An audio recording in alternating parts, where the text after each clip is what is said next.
યુદ્ધની પરિસ્થિતિ લઈ federation of Gujarat weavers association દ્વારા નિર્ણય લેવાયો છે। હવે એક જ પાળી એટલે કે 12 કલાક જ ફેક્ટરી ચાલુ રાખવામાં આવશે।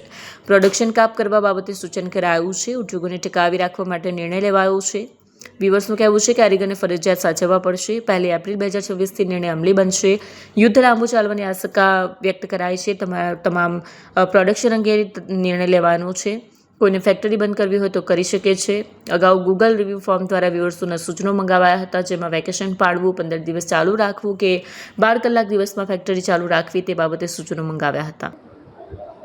અત્યારે જે નિર્ણયો લેવાના છે, અમારો air jet weaver association, jacquard weaver association અને તમામ જે બલ્કમાં છે કિમ પીપલ વ્યુઅર એસોસિએશન ને તમામ વ્યુઅર એસોસિએશનો સાથે મળીને વોટરઝેડ એસોસિએશન અને આ ઇન્ડસ્ટ્રીઝના લગભગ 18 એસોસિએશનો સાથે મળીને એક મીટિંગ ફોગવા દ્વારા કરવામાં આવી હતી અને એમાં સર્વાનુમતે નક્કી કર્યું હતું કે આપણે આવતીકાલે એટલે ગઈકાલે અમે નિર્ણય કર્યો હતો અને આજે તમામ એસોસિએશનોએ સાથે મળીને નક્કી કર્યું છે કે એક પાળી ખાતા ચલાવવા। પણ એનો મતલબ એવો નથી કે કોઈ કારીગરને મજદૂરીથી વંચિત રહે એવી કોઈ જાહેરાત કરવામાં નથી। જેટલા બી વર્કર હશે એટલા ખાતા ચલાવવાના છે।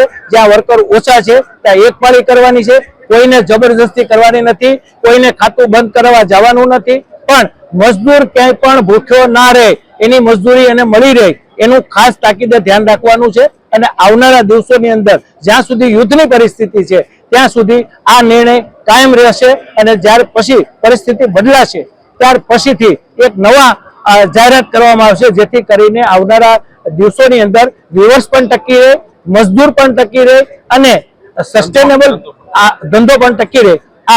આ મોટી વાત અહીંયાથી જાહેરાત કરવામાં આવી છે। આપ ચેમ્બરના ઉપપ્રમુખ છો, વ્યુઅર્સની સાથે મીટિંગ કર્યા તો સરકારમાં કઈ રીતે રજૂઆત કરી ચૂક્યા છો અને કઈ રીતે આગળની કામગીરી રહેશે? જો આમાં જે વાત છે સરકારની સાથે એટલે માનનીય હર્ષભાઈ સંઘવી સાથે આની ચર્ચા થઈ ચૂકી છે કે અમે 4000 વ્યુઅર્સોને બોલાવવાના છીએ। એમાંથી 2-3000 વ્યુઅર્સો આજે આવ્યા હતા અને એમાં જાહેરાત કરીશું। પણ ચોખ્ખી વાત હશે કે કોઈ પણ મજદૂરને મજદૂરીથી વંચિત ના રહે એનું ધ્યાન રાખવાનું માનનીય ડેપ્યુટી સીએમએ પણ આપણે વાત કરી છે અને આપણે પણ અહીંયાથી જાહેરાત કરી દીધી છે કે કોઈ પણ જગ્યાએ કોઈ વર્કરને છૂટો કરવામાં નહીં આવે, એને પૂરેપૂરી રોજગારી મળશે, એને કામ મળશે અને ફેક્ટરીમાં પણ એક પાળી થશે।